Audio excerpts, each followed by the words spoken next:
going hasn't been good at all. Absolutely, it's not. This morning, though, you got some green, right? 45 points to begin the day is what we have on the Nifty. 21,866 and 72, 170, 180 is where the Sensex is now starting at. So these are the first rates which are kicking up and coming up on our screens. The Nifty Bank is about zero. It's actually absolutely flat. 30-point change. Mid-cap index is up 0.5%, and the small-cap index it will also come up. That also sold off, by the way, towards the last 30 minutes of trade. I think there is a bit of a lift, about 0.65% gain on the Nifty small cap index. But Sonia has got more rates. She's standing by. Sonia. Well, thanks a lot for that. Let me just start off with some of the stocks that are in focus, right? We kickstart with Eicher Motors, which is one of the big movers in the frontliners, 4% higher here. UBS has upgraded Eicher Motors to a buy from a neutral, and of course, the biggest argument here is that Eicher Motors is at a big discount in terms of valuations to its two-wheeler peers. So that's looking pretty good, 5% almost on Eicher Motors. In fact, a lot of other auto stocks, there's Maruti, there's Tata Motors that are in focus. CLSA has said that the demand for CNG vehicles is on the rise, and it's positive for both of these names. So both these stocks are trending in the green. On the flip side, HUL yesterday hit a fresh 52-week low. So that stock has seen a huge underperformance. Today as well, while the market is higher, HUL continues to move southwards. That's not a good thing for the bulls, so down almost about 4 points on HUL. Bharti Airtel, Bharti Hexacom has got the SEBI approval for an IPO, so keep an eye out on that. Aurobindo Pharma has got the US FDA nod for a nasal spray, so that one's reacting in the green, up about 1.5%. IRB Infra has received the financial closure of a project worth about 1,330 odd crores. So IRB Infra is up almost about 2 odd %. Now Jefferies has initiated a buy on Syrma SGS. So that stock is up almost about 3 odd %. Vodafone Idea is in focus as ATC Telecom will convert 1440 crore debentures into shares. So keep an eye out on that stock. AU Small Finance Bank, there is a note from Investec on AU Small Finance Bank, a buy with a target price of 570, very close to the current market price, but the stock is up almost about 1 odd %. So all in all, you'd have to say it's a decent start for the market after, a big fall that we've seen in the last few days, just stabilizing around this 21,800 mark. 21,900 actually is a bit of a resistance now for the market. So that seems to be kicking in at the moment. Back to you. All right. Thanks a lot for that, Sonia. Well, the Nifty Bank, that holds the key according to me for today's trading session. That's actually started off a little bit flattish. It's trading only with a gain of around 80 points. So that's the one that plays out weekly expiry. So keep an eye out on that. For the time being, opened up in the green, but relatively underperforming the Nifty after yesterday's outperformance. Let's get to the stocks then. NCC up close on 4%. Big move is what we're seeing, some of the top volume movers today. Indus Stars, well, that stock is up close to 3.5%. Yesterday, in the final 90 minutes of trade, it took a sharp knock. Nimish had mentioned on D-Street Chatter as well. There's a potential that we could see a large trade take place out there. For the time being, that's not yet been announced. So the stock is popping up after correcting yesterday close to 4%. GSPL, that stock is up close to 3%. So good up move is what we're seeing on that one. On the flip side, Torrent Power is down close to 2%. We have Gujarat Gas as well. That's down close to 2% as we speak. And from the broader markets, well, you also have NALCO and NMDC. Both of them have seen a bit of a correction from the recent peak. Both those two PSU names opening up with some green. So a good start, one would have to say. Closer around the 21,900 odd mark. Remember, the resistance zone is at around this 21,900, 21,950 odd mark. But the biggest positive, Prashant, for me is the breadth of the market. The advanced decline ratio should come up for you on the screen. We have 4 stocks that are advancing. For every 1 stock, that's decline. Absolutely, and let's hope it stays that way and we're able to kind of hold and sustain through the course of the session. Just a few other names, right, where there is action. Yes Bank has got 2% gains, it's got large volumes. Once again, I mean, right through open, it would be nice to see a more vibrant volume-led market. Volumes, it's just the first couple of minutes, but last 2 days, volumes have been in the broader market. I mean, they're not jumping at you with any great vigor. Indiabulls Real Estate has had such a big flip-flop, right? Just under 100 rupees, then back to 120, back to 110. Yesterday sold off 10%. Indiabulls Real Estate is coming up with large volumes with a 3% pop this morning, 112 or so. That is another name which has been on chatter. A pref issue perhaps in the next few weeks. Cochin Shipyard is up about 2%, just under 900. Cochin Shipyard did well yesterday as well. NCC is up 3.5%, 222 on NCC. Hutco did well. That's up about 1.25%. There is Sirma, which is up about 3% this morning, 487. Adani Green is coming up. I think it was about 2.5% higher, but now it's got just about 1% in gains. BEML, Engineers India Limited are some of the other 2% movers that we have with us right now. Again, I could go on with more names, but volumes are lacking. I mean, same as the situation in the way down as well. So Indigo is coming up with a 1.25% cut, 31.96 on Indigo. And we were discussing this yesterday. You know, oil, of course, is a headwind, but there are a few other things as well. Tata Chemicals is coming up with about a 2.25% cut. Stocks back under 1100, just under 1100 right now. And what else? Torrent Power is down about 1% or so. KEI, Aditya Birla Asset Management, that's down about 1%. There was that block yesterday, and so on and so forth. So 60 odd points is what you have on the index right now. Sonia. By the way, just wanted to mention that Maruti is at a fresh high today. 11,830 on Maruti. That's a fresh record high for the stock. And it's a growth of, it's an up move of almost 15% this year. So, you know, these passenger vehicle names have really come into their own for several reasons. There's electrification of vehicles, there is CNG vehicle demand which is picking up. Overall demand has come back. So this is one stock that I just wanted to mention. All right. So that's, you know, a decent mover. I mean, for a large name, a 2% pop this morning. Gautam Dugar is with us. He's head of research at Motilal Oswal Institutional Equities. He's joining us from the 9th Motilal Oswal Ideation Conference. Now, this is a conference which began, which ran on Monday and Tuesday. And I think, Gautam, we are all expecting you to tell us what did the ideation result in? Mid caps and small caps, right? That's the segment, that's the part of the market that the conference over the last many years is focused on, finding ideas in that space. So tell us, I mean, what kind of companies were there and what was the overall sort of direction in terms of finding ideas there? Go on. Sure. Good morning, Prashant. Thanks for having me here. We concluded our 9th Motilal Oswal Ideation Conference yesterday. We had about 80 companies over 2 days. This is a dedicated conference for mid and small caps because our flagship event is usually in August. So that will be the Motilal Oswal Annual Global Investor Conference. This is the ideation conference focused on mid and small caps. So we had about 80 companies representing various sectors. Given the recent correction that we have seen in mid and small cap indices, there's a lot of interest we have seen. About 500 investors meeting these 80 companies over about 4,000 odd meetings. So quite a interesting set of companies we have seen across various sectors. Some of them are recent listings representing domestic cyclicals, financials, defensives, global cyclicals. So there's a very broad spectrum of companies which participated. Almost 50 to 60% of these companies were represented by CEOs. So pretty strong participation we have seen. And obviously the recent correction, some of those stocks, some of those sectors where we have seen about 15, 20, 30% kind of a down move, obviously elicited a lot of interest from the institutional investors. So what are the big themes that, you are speaking about at the conference? What are the big themes that the market or investors seem to be interested in right now, Gautam? So, Sonia, the broad themes, that they don't change very frequently. So there are 3 or 4 themes I would like to highlight, and we, I think, discussed it in the past interactions also. The first and most important theme right now in India is industrials. You are seeing some revival in private capex over the last 9-12 months. Government capex continues at a very strong pace. We've seen government capex in budget going up from almost 2.5 trillion rupees in FY19 to about 11 trillion in the recently presented budget for FY25.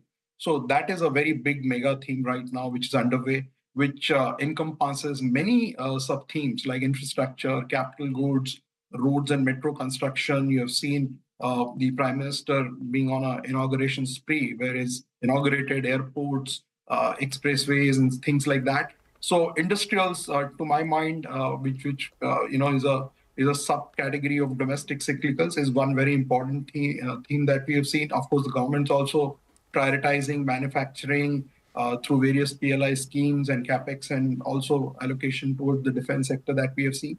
So that is one theme. Second is obviously the financialization of savings that obviously transcends short, medium, and long term. It's for the decades, I think. There were several companies representing the capital marketplace where the penetration on the retail equity side was discussed in many companies and individual meetings. But I think that's a very big theme. You can have wealth management, you can have capital market, you can have various infrastructure companies catering to those capital market companies, besides the usual banking and NBFC that one is very well versed with. And third, and most important, which I think is an evergreen theme in India, which lasted for last 10 years, I think can continue for another 10 or 15 years, is the consumer discretionary theme. Now, the difference here is 10, 15 years back, you had only consumer staples and few consumer discretionary names. Today, given the lot of listings that we have seen over the last 4 or 5 years, there are varieties of consumer discretionary subsectors which have got created. So you have hotels as a sector in its own right. You have jewelry as a sector in its own right. Similarly, you have apparel, footwear. So that's a very dominant theme in my view, because as we talk about the GDP moving towards 7-8 trillion and per capita income moving towards $3,500-4,000, these are the companies which are going to become very big in the foreseeable future. So these are the three themes I would very specifically highlight, apart from some of the cyclical things like real estate and of course, some of the infra names that we spoke about. All right. Hi, Gautam. Good morning. I particularly want to ask you about real estate, because on a weekly basis, when I open the papers, to read out news, you hear about various big stock market investors going ahead and buying bigger apartments, and the theme is clearly that in the longer run, equity markets will do well. But in the near term, it seems, there is quite a bit of money moving to actual houses, and not small houses, quite large ones. So how do you play this theme, if you think it has more headroom? And for this month, actually, the index has been an underperformer. But over the last 1 year, the real estate index itself has done very, very well. Please go ahead. Yeah, I think this is one of the themes which we are very hot on. And in fact, we have a significant overweight on real estate in our model portfolio.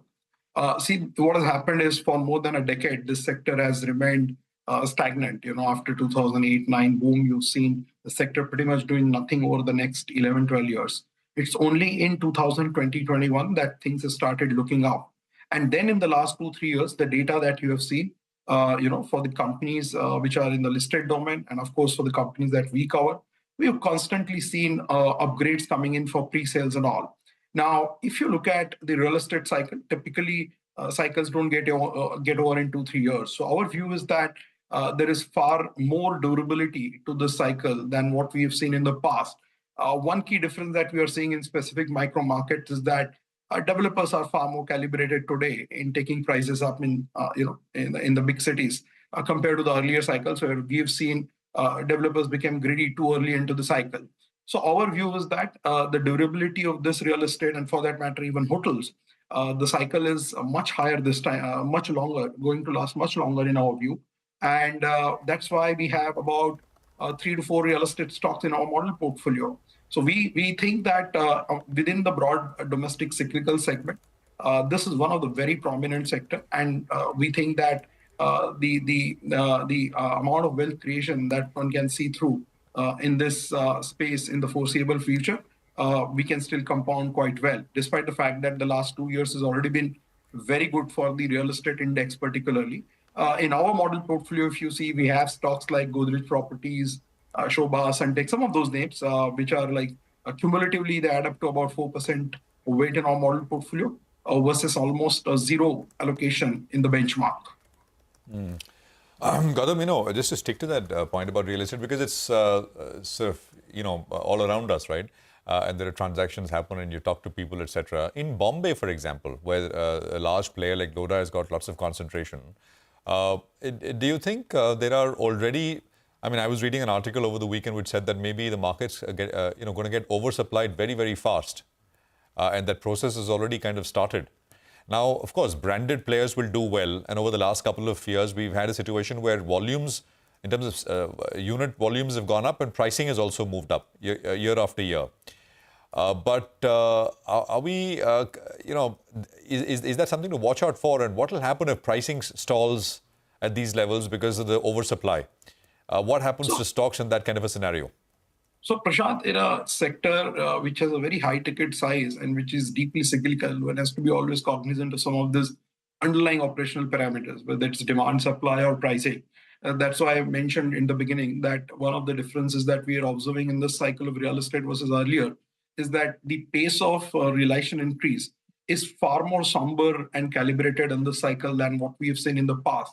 And therefore, the view that the durability of this cycle can be much longer. Plus, if you do the basic maths around the potential demand and potential supply over the next decade, you will still feel that despite the supply going up anywhere between 10 to 15%, the demand will still be enough for this supply to get absorbed. Now, obviously, for a sector like real estate, which is very high beta and deeply cyclical, there will be times in the next few years where sector may do nothing, or there may be deep corrections also along the way. But from a slightly longer term perspective, I think when you look at the overall forces at play, at the margin, we think that the risk reward is still very favorable in the real estate sector. Obviously, you have to do a lot of bottom up work here and figure out who are the leaders in various specific micro markets, because no one company is a leader in every micro market. So therefore, the view on individual company will always differ, despite having a very positive view on a top-down basis for the sector. Okay, all right, Gautam, we leave it at that. Thanks a lot for joining in, and all the best for your ideation conference. We'll of course hear from you again very soon. For the market, it's not bad actually. It's flat with a bit of a positive bias. The auto stocks are really topping the charts. Eicher Motors is your top Nifty gainer, and Maruti Suzuki has hit a fresh record high. But one stock that is in complete opposite direction of the market is HUL. The stock actually has been hitting a fresh 52-week low. The company plans to spin off its ice cream business. Mangalam joins in now with more details on that. Mangalam, over to you. Well, this news comes in light of the announcement that came in from Unilever PLC yesterday, where they announced a strategic intent to separate the ice cream business to create a simpler, more focused, high-performing company. And this is the statement that came in from Unilever PLC. Most of the street were worrying about what happens to the Indian ice cream business of Hindustan Unilever itself. So to that, we had written to the company and we've got their response. What they've basically said is that they are also evaluating various options in light of the announcement that is coming for from the Unilever PLC business. They will discuss all these options with HUL board and the Unilever management in the coming months. And once the approach is finalized, they will communicate details to us further itself. The reason why they do that, one is because, the ice cream business is inherently a different business model, including a cold chain, go-to-market model, seasonality, and a different innovation rhythm that comes in with, its own set of business practices as against Unilever's own practice. So once we get to know what their approach is, the point is that what has happened in Unilever PLC may well happen in Hindustan Unilever as well. And just for perspective, it accounts for about 3% of their revenues. So let's see where they go from there. And like you said, the stock has been underperforming. The company's been focusing on making it a lot more leaner in terms of operations. So this could be one of those methods that they're doing over and above everything else as well. Okay, thanks a lot for that. So 7,500 people will be laid off across the board in order to cut costs. I guess that is the need of the hour. Well, the first management joining us on the show today is Sonata Software. The company signed a go-to-market partnership with Zones. The partnership with Zones will focus on enterprise application delivery through end-to-end cloud-managed services. To discuss this partnership as well as more on the company, Jagannathan Chakravarti, who is the CFO of Sonata Software, joins in. Mr. Chakravarti, thanks a lot for joining in. Appreciate your time here on CNBC-TV18. Can you start by telling us what is the opportunity that this partnership with Zones throws up for you? If you can explain to us both, the financial opportunity that you look at and also the scope of work that you will be doing. Good morning, all. Thanks for this opportunity. We have now entered into a partnership, go-to-market partnership with Zones. Zones is actually a market leader in giving cost optimization as well as the data efficiency for various companies, and they have presence in industry, every solution for an industry-specific industry, and their presence is across the globe. Zones tie-up is going to help us to take up a larger deal to bring in the cost efficiency as well as the data optimization for our customers. We have announced about 11 large deals in the last 1.5 years period of time, and we have been pursuing about 14 large deals now. This is going to help us. Come back to you actually in a couple of minutes. I think we're having some issue with your audio, so we'll just try and fix that because I can't hear you very well. But for the market, just wanted to mention that things are looking pretty good. It's not just auto stocks, but even now IT stocks are starting to come back. TCS is up, Wipro is in the green, L&T also from capital goods is up almost 0.5%. So overall, the market momentum is slightly picking up after the damage we've seen in the last few days, just holding on to the 21,900 mark. As I said, Maruti is a stock which has hit a fresh record high today. So that is one stock that's definitely in focus. And talking about fresh 52-week highs as well, Sapphire Foods is at a fresh 52-week high. So do keep an eye out on that. That stock is now up almost about 5.5% and big moves coming in. You know, something like a Manappuram is also up about 3% or so. So that's got large volumes on it. GPT Health is another one which is up 6%. You'll hear from the management on GPT Health in just a bit on the other side. So that's the stock, and the other one was Manappuram. And on the downside, Tata Chemicals is the one which I think is, you know, that sharp move from 940 in that rally that we had on the back of sort of all kinds of news flow that Tata Sons will have to list, and you know what will happen to companies like Tata Chemicals which own stakes and how they'll be, you know, you can ascribe a value to it. I mean, those gains are pretty much largely gone. So 940 is where the rally started, and it's back at about 1,064. That's a sharp cut coming through at the day's lowest point at this stage. Okay, we'll have to take a quick commercial break actually. We'll come back with more on the markets as well as on individual stocks, and hopefully we'll get chatting with the management of Sonata Software yet again. Stay tuned.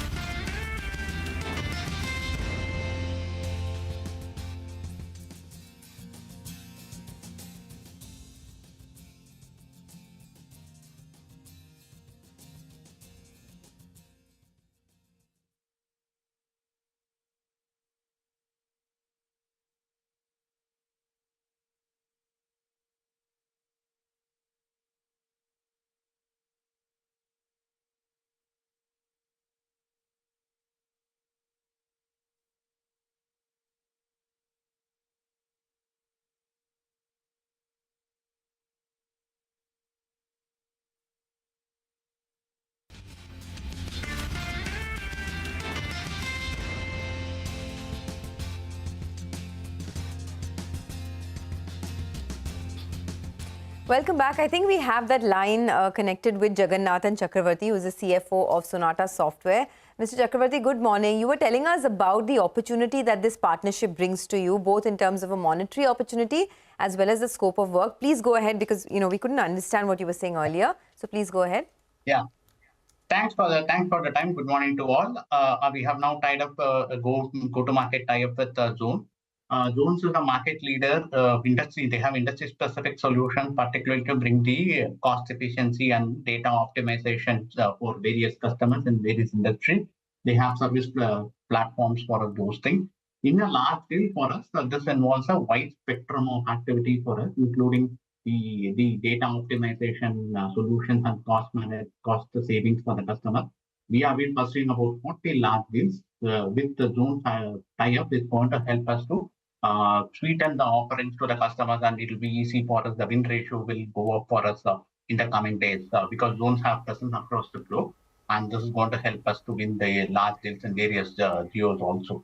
Particularly with the tie-up, we can also go to their customers and then take up the larger deals from our side. It will be a very good cross-selling opportunity for us in the coming year. Okay. Can you identify any kind of financial, benefit? I mean, just trying to understand what would this mean for you in terms of a revenue opportunity, etc. I know it may be too early. Also, can you tell us what is the demand environment looking like? Is Q4, has it been better than Q3? Any trends there? Yeah. The Zones opportunity financial, it's a little early now. Only that, as I mentioned to you, we are pursuing the large deal is going to help us to increase the win ratio. Or a company like us getting the large deals and winning more large deals is going to definitely have a financial benefit to us. We have made the models or plans internally, but it may take some time to see the benefits in the external world or external result. Now coming to this, both the market outlook, market is still soft. There are industries, particularly this quarter, seems to be some seasonal impacts are there. We have Quant. We have mentioned at the beginning of the quarter that it's going to be soft for Quant, which is our major acquisition and major driver for the growth. However, there are some verticals like high tech. We are seeing some green shoots. It is better than Q3. We see much better Q1 for the high tech industry, whereas the BFSI and healthcare is still soft, and it may take some more time for seeing the benefit of it. There are quarter-specific, particularly in Q2 and Q3, we had some green shoe impacts of the large deals what we have announced earlier, which is going to miss now. And there is a delay in closure of the deals. From pipeline is good. Our order book is also okay because of the large deals, which is benefit of that will come in the future. But conversion of the pipeline to the order book is actually taking more time now, at least 10, 12 weeks of delay. We are seeing it. Quarter specific, it may be Q4 will be a little soft for us now. But Okay. we hope that future benefits are come. 10 to 12 week delay in terms of conversion of the pipeline into actual work, right? Into actual orders. Yes. That's the feedback. You know, we'll ask you to quantify some numbers and maybe look ahead for the FY25 as a whole. But I just want to pull back a little bit and ask you about the work that you're doing with Microsoft, Mr. Chakravarti. Good morning, Prashant here. You know, an investor I was talking to was talking about that as the great excitement as far as Sonata is concerned. I mean, you know, Microsoft, of course, there's so much happening, and Microsoft is a company which is pretty much at the center of a lot of the stuff, be it AI or all of the other new things which are going on. And Microsoft has been a long time partner for you. Could you give us an idea about the scope of work that you're doing there? You know, what is it? And just some numbers as well. What is it as a share of the sort of earnings, and how are you leveraging that, if at all? Yep. So as we mentioned earlier, both sell to Microsoft and sell with Microsoft has been almost like 50-55% of our revenue. It's been there for quite some time. I have tied up with Microsoft with about 30 years of partnership with Microsoft. We were one of the first mid-sized companies to announce for our AI platform, Harmony.ai. We have actually now tied up that with the Azure AI also. This is actually going to help us to bring the industry-specific application. We have 6 chatbots for the specific industry, different industry, and we have also come out with the service-level platform for the specific industry. And using the Azure AI is going to help the customer to speed up the adoption of the AI. So this is it's going to be a big benefit for us. We are also part of the AI group of Microsoft, where we have a go-to-market tie-up with Microsoft, specifically in the AI side of it.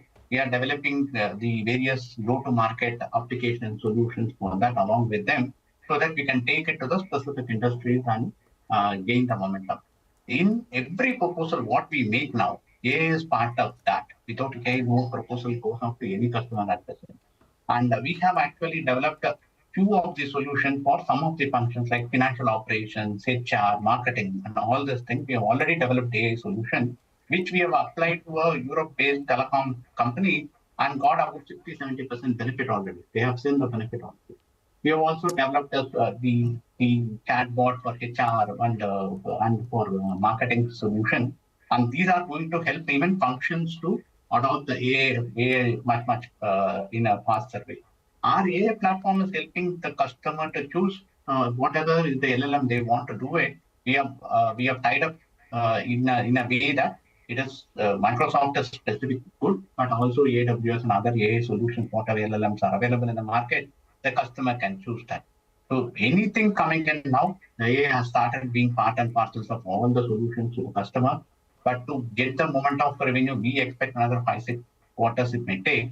But our tie-up with Microsoft is very close. We are part and parcels of their AI group, core AI group, which is actually working on go-to-market.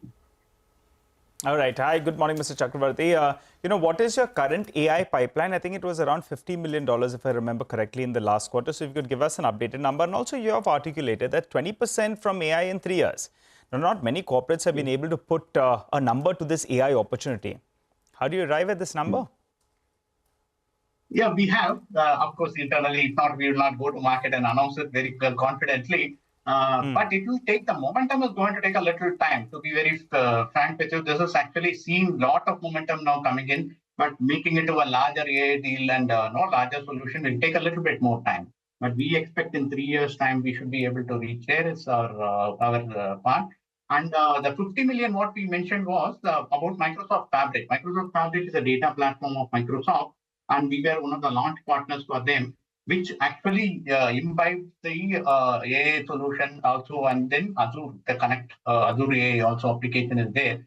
For the particularly data optimization space, the AI application in data optimization along with Fabric, that has actually built almost like a $50 million of pipeline.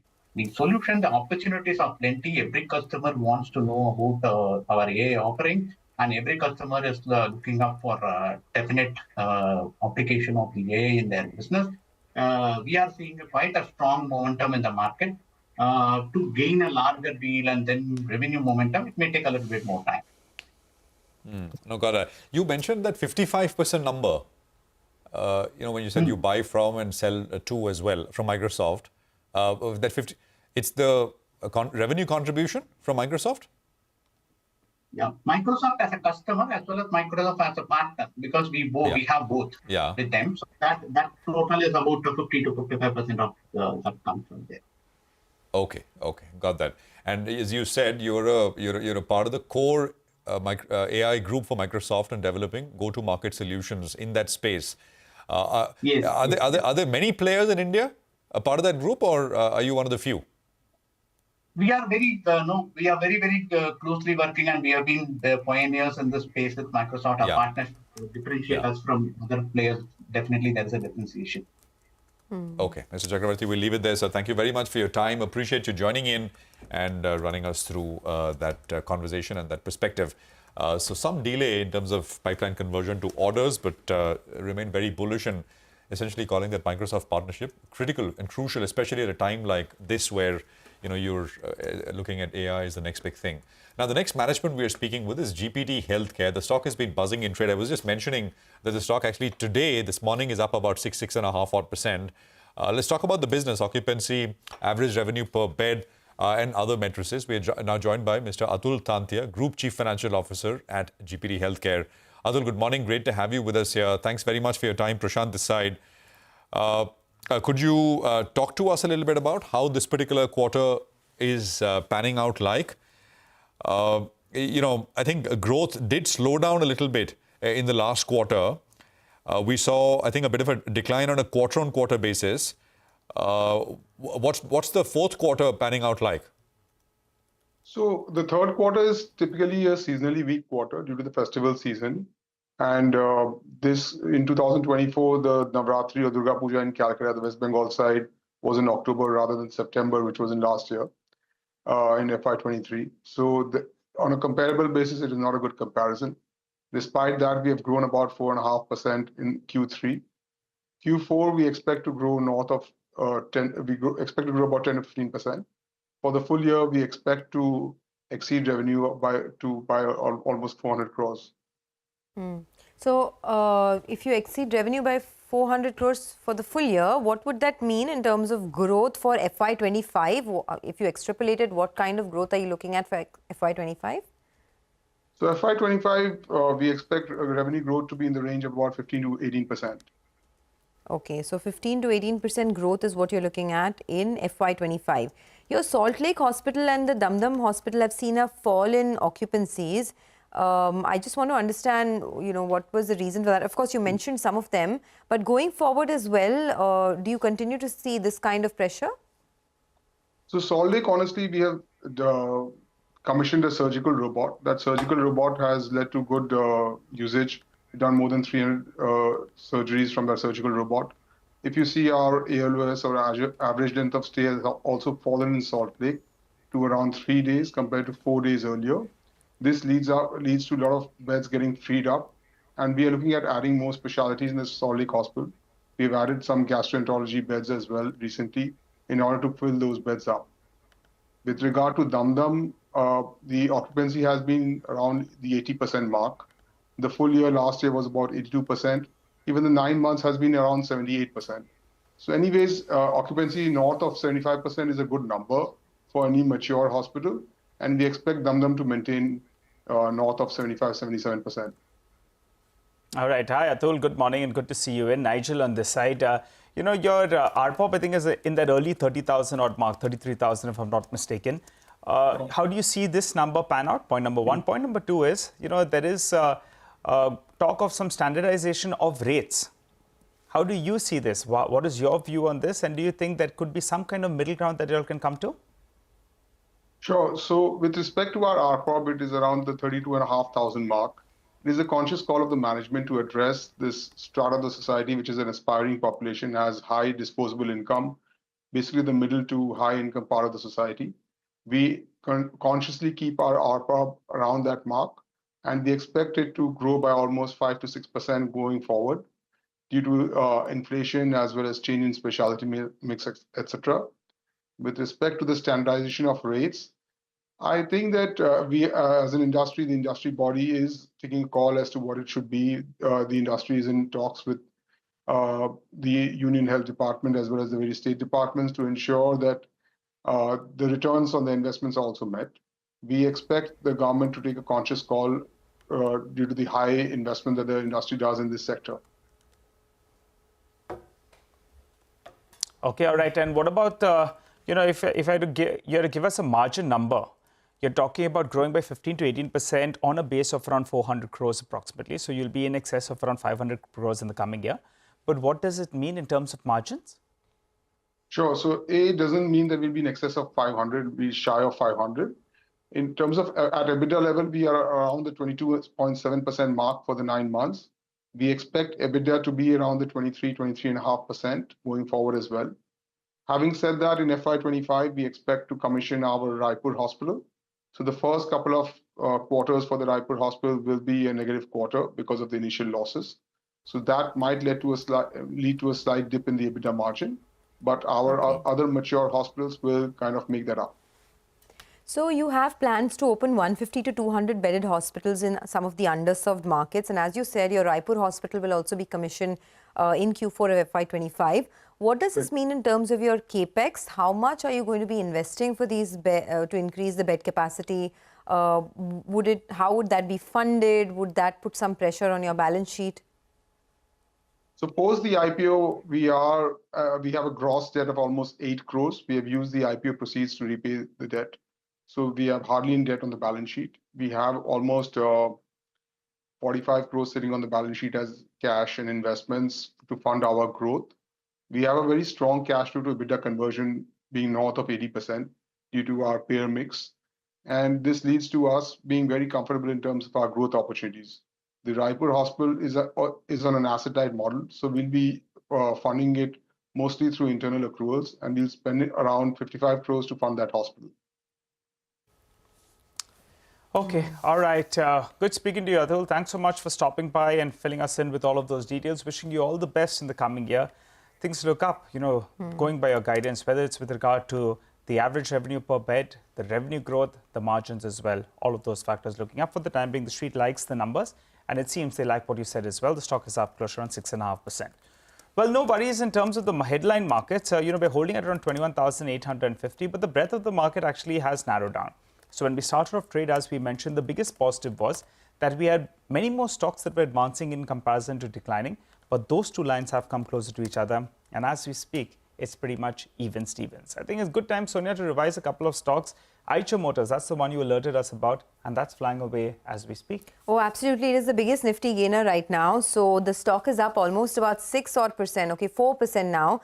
UBS has upgraded Eicher Motors to a buy from a neutral. They've raised their target price on the stock from 4,300 to 5,000, which is a big upside to the current market price. Now, a couple of things that they're looking at. One is they're forecasting an 18% compounded EBITDA growth between FY24 and 26. They say that the backdrop is very favorable for exports. They see continued growth in domestic demand as well. And the best part is that Eicher is trading at a big discount to some of its two-wheeler peers. So it's currently trading at a 17% discount to its overall two-wheeler peer set. It's trading at a 20% discount to names like Bajaj Auto.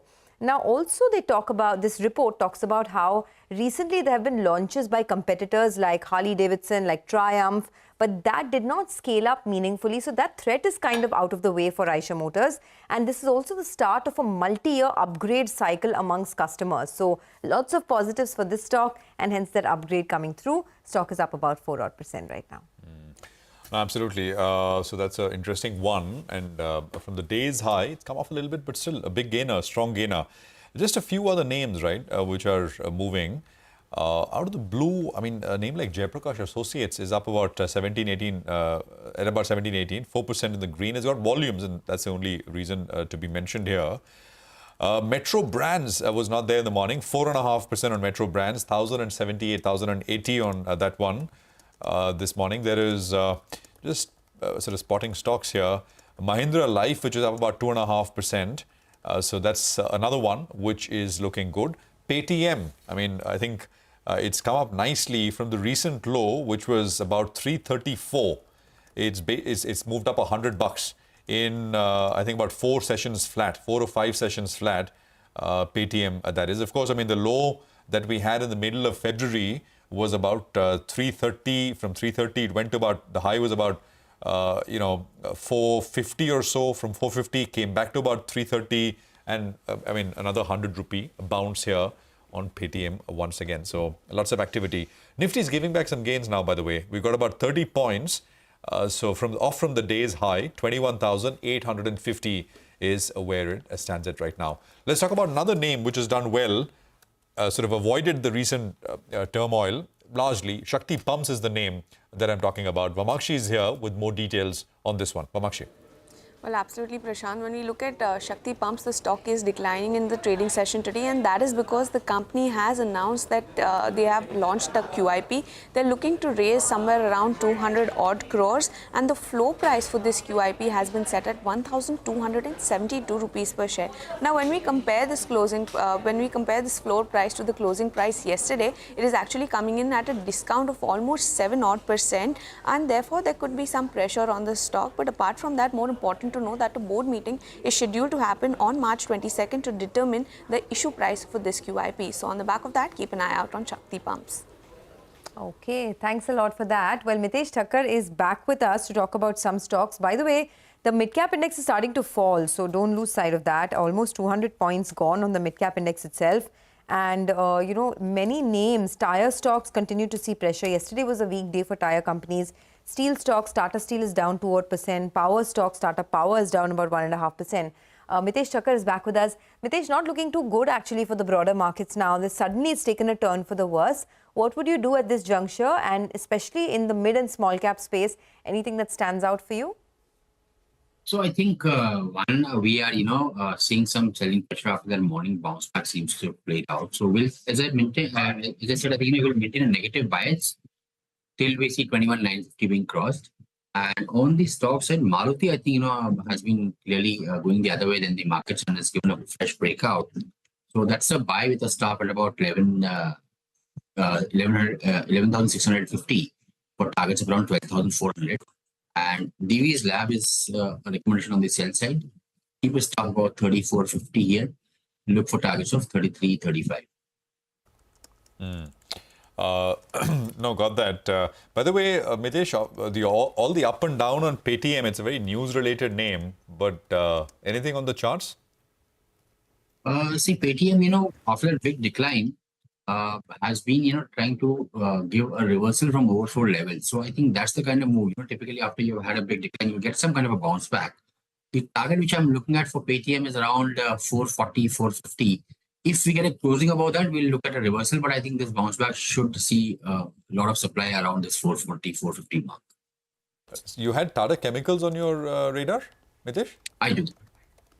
I do track it. I think, today there's some kind of a negative breakdown happening after that big rally happened and then the IPO news kind of fizzled out. Today there's a big breakdown. If we get a closing below 1,075, 1,076, then I think this stock could possibly get into three digits as well. So short-term outlook is negative. Okay. Just one more name before we let you go. Amber Enterprises, right? Big decline. High was recent high, by the way, was about 4,600. Stocks around 3,000 rupees now. Where do supports come in? Prashant, I haven't been tracking this closely, so difficult for me to give an immediate view. But if I just give the first glance, I think it's near the support levels of around 3,000, 3,030. Only if that breaks, then I think we'll see continuation. But there could be a bounce back from these levels of around 3,000. All right, we'll take a quick break on that note. On the other side, Manisha will be joining in with the latest from the commodity market. Stay with us.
Well, shifting focus to the commodity markets, Manisha Gupta is joining in. Manisha, what's the one commodity that you're tracking today? Well, I'm looking at the base of it all right now and the kind of reports that have come in sense of water concerns in India. Well, I'm putting a focus on some of those numbers there. So there are 150 reservoirs that the Jal Shakti watches. And at this point in time, it is at 40% of capacity. So for the month of March, the reservoirs are at the lowest level in last 5 years. We have seen, and there are various reasons for that as well, India has, nearly 18% population of the world. And when you look at the water reservoirs, we have just 4% of the water resources in the global market. So there is that need for water security and to ensure that we use it nicely. But there are various concerns really within India that we're looking at right now. Well, the concerns also involve squeezing of drinking water going forward. Irrigation, of course, is one of the major concerns there. And hydroelectric supply in the last 10 months also has seen a decline by nearly 17% in the last 10 months itself. So you are looking at concerns already building up. So when you look at the water reservoirs, and there are various states, and these are important agriculture states as well, where the water reservoirs are below 10-year average. This is Maharashtra, Andhra Pradesh, and also other states like Uttar Pradesh and Punjab as well. So when you look at the water reservoir levels, in Maharashtra, it is at 44% of capacity, but the concerns clearly coming in from Karnataka, where the water is at 16% of capacity. Major concerns happening there. We are reading all of that in major news as well. So water levels are low because of various reasons. To begin with, it was subdued and uneven monsoon that we saw in 2023. There are also reports suggesting that by 2030, India water requirement would be double of what the availability is right now. So you have to look at those numbers quite clearly. Also, there are concerns about water contamination. 70% of irrigation also depends on underground water, which is fast depleting. There have been various reports suggesting that as well. 78% of wells in Punjab are considered overexploited, and Punjab is a state which is really considered as the bread bowl of India. That is where you have 50% of rice and nearly 70% of wheat coming in from. Markets also will be watching out for the kind of summer season that we have in ahead of us. Remember, monsoons start from June, and April and May, IMD already is saying that are expected to be the heat months. So the heat wave that you will see in these couple of months until the monsoons hit in the month of June. So there are concerns that you could be looking at the next couple of months when it comes to water as an availability.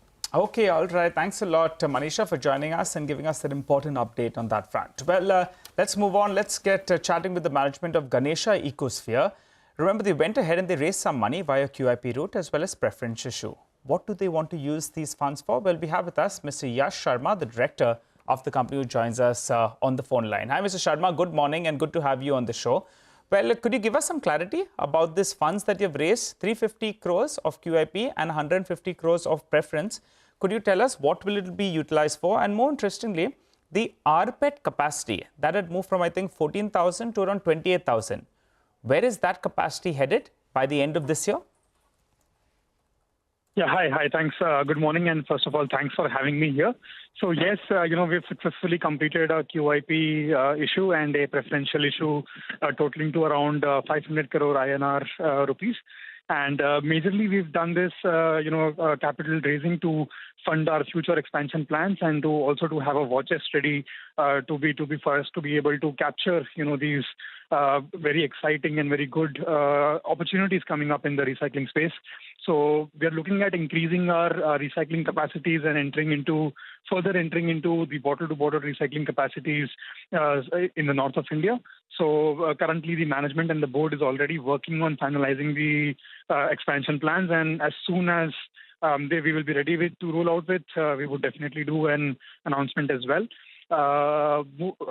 Coming to your second question regarding the bottle-to-bottle recycling capacity, yes, the current capacity we have now increased our capacity from 14 to 28,000 tons.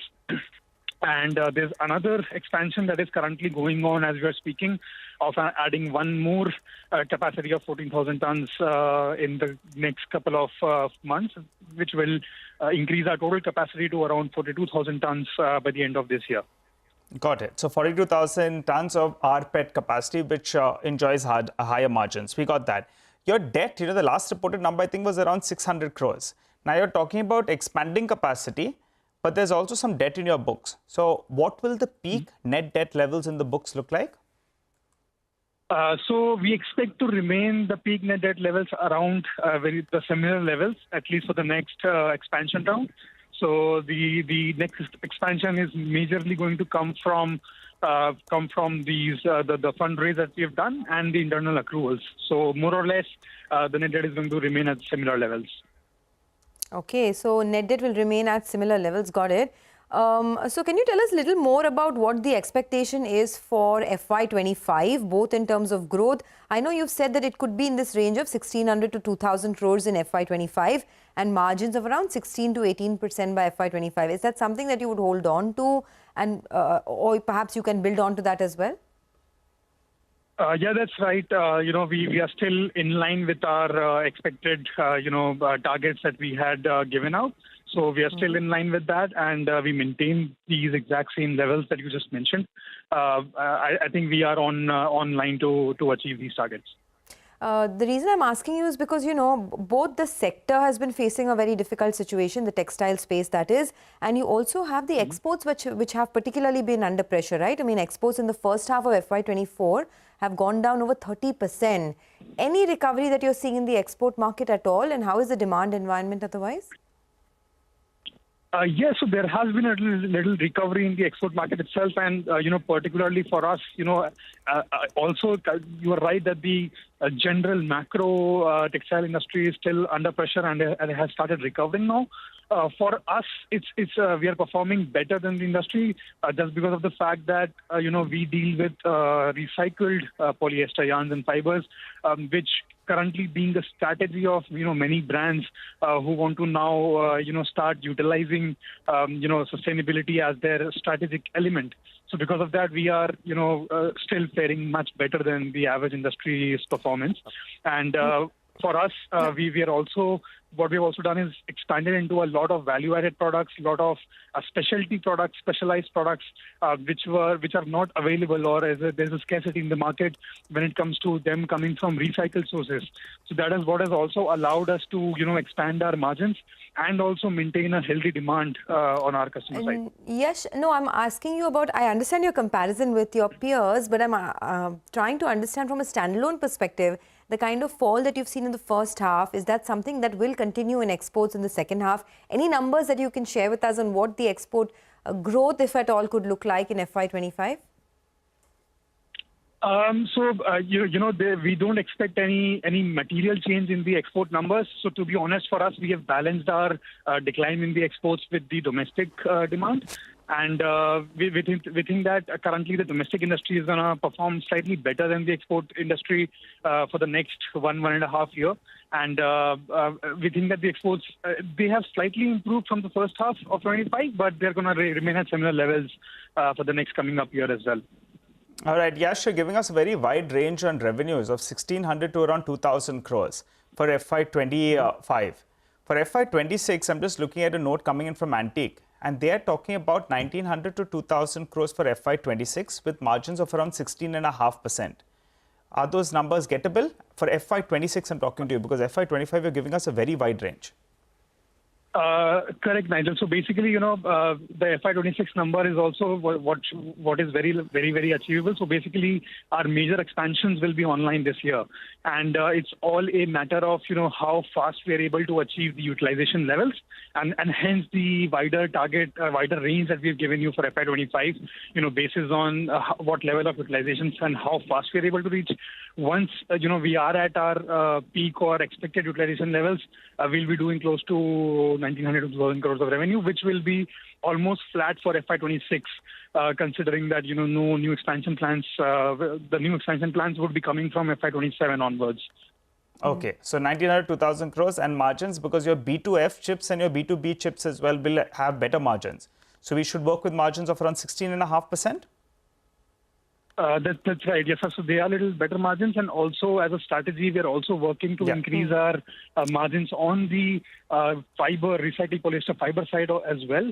As I told you, I just told you that we are investing a lot in developing and marketing specialty products, value-added products, which were till now not available in the market with recycled material. That's what we have cracked, and because of that, we're getting healthy margins in our traditional, industry as well. Got it. Yash, we'll have to leave it at that. Thanks a lot for joining us.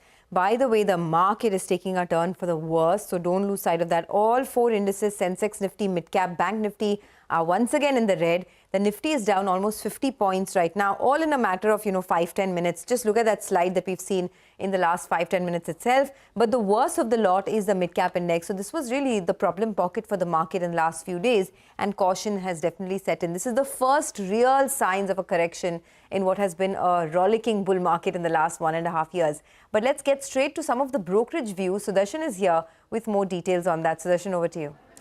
So first, I'll talk about JP Morgan on ER&D companies. It says ER&D companies' growth has been relatively resilient compared to IT companies, and it has outpaced IT by 1,100 and 800 bips on organic growth in last 1 and 4 years respectively, and it expects outperformance to continue driven by large orders. It believes CY24 will be a year of growth recovery post the slowdown seen in CY23. Order of preference is Cient, LTTS, Persistent, KPIT Tech, followed by Tata Technologies. Next is CLS on autos. It says demand for CNG passenger vehicles is on the rise, and it will benefit Maruti and Tata Motors. It believes market share of CNG passenger vehicles will rise from 15% FY24 to 22% by FY30. It says growth can be attributed to the low running cost of CNG vehicles and introduction of new CNG vehicle models. Last is Jefferies on EMS companies. It initiates coverage on Keynes with hold rating and Sirma with buy call, and it maintains underperform on Dixon Technologies and buy on Umber Enterprises. It says EMS Industries is estimated to post more than 35% CAGR, aided by China OnePlus and lower labor cost. It says Dixon is 80% OEM mix, while Umber, Syrma and Keynes focus on components. It expects Syrma and Keynes to post EPS CAGR in the range of 55 to 60% with ROCE expansion. All right. Thanks a lot, Sudarshan, for that. So plenty of brokerages actually coming out with their views. Let's take a quick break on that note. On the other side of the break, after the kind of volatile moves that we've seen in the market, we'll get you a conversation with veteran investor Ramesh Damani from the Rising Bharat Summit. Do stay tuned in for that.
Well, speaking at the Rising Bharat Summit, veteran investor Ramesh Damani told my colleague Shireen Bhan that he remains bullish on India. He expects PSU stock prices to be even higher than at present. He adds that he doesn't see the markets being in a bubble, and he says that while there is always froth in the markets, it generally gets corrected. Let's listen into a slice of that conversation. We believe that India is on a similar bull run. Like Japan went from a third world country to the second largest economy in the world. Companies that were unknown in Japan, 64, Sony, Hitachi, Honda, became household names. I think, and maybe I hope I'm right, that India is on a similar trajectory. And what is powering this bull market in India? Every bull market has a thesis. What powers the bull market? I think what is powering this bull market is the growth of the great Indian middle class. Finally, we're having a great Indian middle class.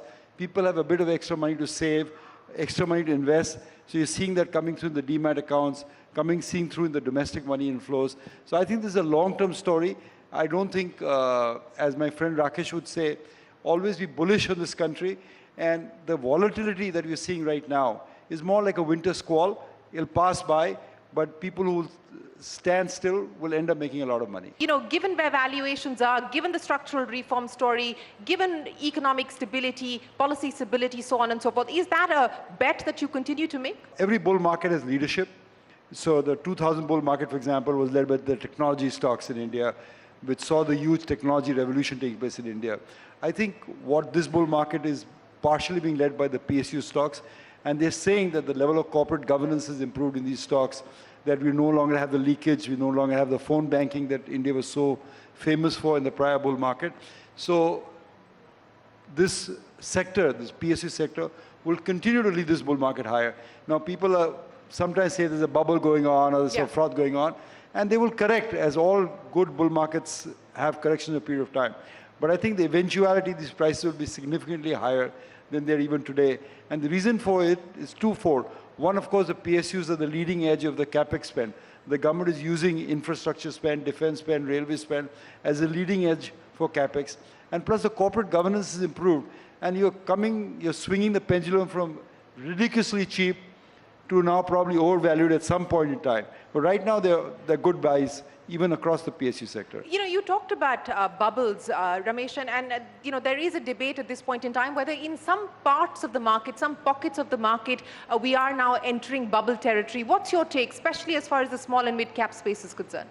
You know, there's always froth in the market, and that corrects itself. Market is correcting. For example, there's some froth in the best private sector bank in India. It hasn't performed for 3 years. So the froth gets taken care of the market. I don't believe we're in bubble territory.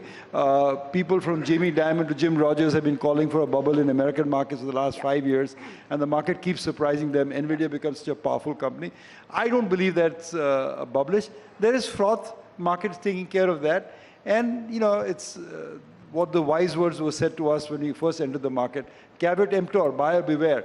We need, if you're going to put our money, we're going to put a wallet on the stocks, we should be careful about what we are buying. That is our job. You know, speaking of white spaces, Ramesh, and I want to come to you with that.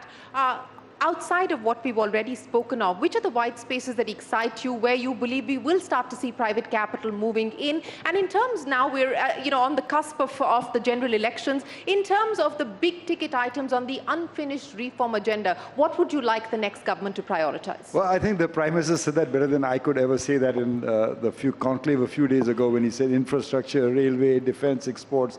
All that's going to happen, I think, in the next generation of reforms, because the broad tax cut, GST, IBC, this has all been done. So now we want to promote consumption, investment. Semiconductors, I'm not sure about that, but semiconductors also. But if you ask me for a white space, Shireen, Harsha was talking about, you know, we've already witnessed a tech revolution in India. I think we're not understanding, but a BPO revolution is coming to India, the kind of which will just surprise us, because real estate costs are so cheap in India. We are communicating at zero cost now with the rest of the world. So a lot of the back office work. In America, you have 3% unemployment rate. 3% unemployment rate. You can't find people at $20 an hour out there. You can shift all that work in India because communication and land costs are very cheap. So I think India will become, we already a tech superpower, will become a back office superpower. I think but aren't we already the back office superpower? You know, we've done nothing. We're just going to start. We're just barely getting started. I think we have focused more on tech, and I think not on high tech, but on tech, basic tech services economy. But I think the superpower in terms of back office will just explode. It's exploding before our eyes. Because for the first time now, land costs are zero. Even in an AI world? Yeah, I think so, because a lot of this mortgage processing, all this basic stuff, would still require some human intervention. So in the AI world, yes, that is a black box that I'm not familiar with yet. But I think given the other things that are taking place in India, a stable regulatory environment, low land costs, good communication ability, satellite communication available, I think that will be a big boom industry. I was expecting you to, half expecting you, Ramesh, to talk about manufacturing, but you didn't bring that up. You don't believe that that's going to be the big opportunity as well? No, I'm not particularly a fan of PLI investment. I don't think the government should be directing capital to areas where Japan tried that and it fell flat on their faces. So I'm not particularly, I'm more into the services consumption part of the Indian economy. The expectation of a Fed cut coming in June, at least at this point in time, look less likely. What would be the external factors, the risk factors, Ramesh, that you would watch out for that could potentially impact us? I mean, Shri, the world is a dangerous place. We are fighting two wars as we speak. While bull markets don't stop because of wars, that might surprise a lot of people. I think bull markets fall of their own weight. I mean, Japan continued to grow, but at some point it just peaked out and didn't come back for 40 years or so. So excess weight, leverage, you know, there's nothing that the government, China's markets are trading 10, 12 years low. The Chinese economy has done reasonably well over a period of time. So markets, when the bad news, of course, Shireen, is that all bull markets end. Even this bull market will end, I guarantee you that. There has never been a bull market in the history of the world that continues on ad infinitum. So this will end too, which is fine. We'll hopefully be able to tell you on Bazaar when it's ending. But for right now, it seems like a green signal ahead. And bull markets will end up its own orgy, its own speculative excesses. I don't see we anywhere near that at this point. I feel the markets are in decently good shape. Let's talk about what we've seen happen as far as the IPO pipeline is concerned. What gives you confidence on that side of the story, and how do you see that playing itself out over the next few years? I don't know much about the IPO market, to be honest. I rarely subscribe to IPOs myself. Secondary markets were offering great bargains, but I'll just add to the point that Harsha said. India's, when Neil Armstrong went to the moon 50 years ago, he said, it's a small leap for man, but a great leap for mankind. He was talking of the great step he made on the moon. I think digitization is a great leap forward. We're not understanding the full impact of what digitization meant.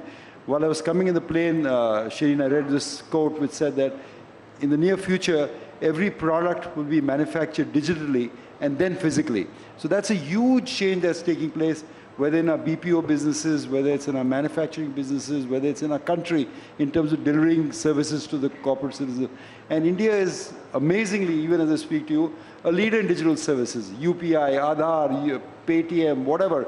It's extraordinary what strides we made in the last 5 years in digitization.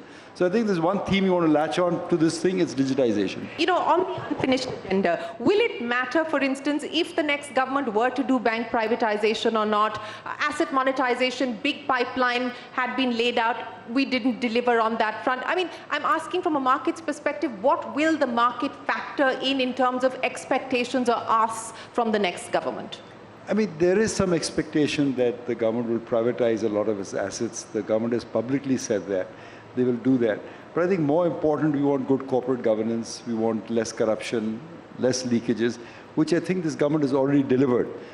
If they do extraordinarily good privatization, like IDBI Bank is up on the block, if that is done in a fair, transparent manner, I think the market will be extremely enthused by that. And I think that depends on the majority that this government gets finally. If they get a good majority, I think they'll be able to put some thoughts through Parliament, which other governments could not do because of, say, paucity of numbers. Like what? What would the number one priority on that front be? What you would like them to do? No, a PSU privatization theme. I'm saying if they actually take that to the next level, the government has said that other than strategic defense and space, they will privatize all the PSUs. Yeah. It makes sense to me. But more importantly is the first step they've taken is to improve the corporate governance. I mean, the corporate governance improved dramatically in those PSUs. So that has enthused the market first on. That will actually be the icing on the cake.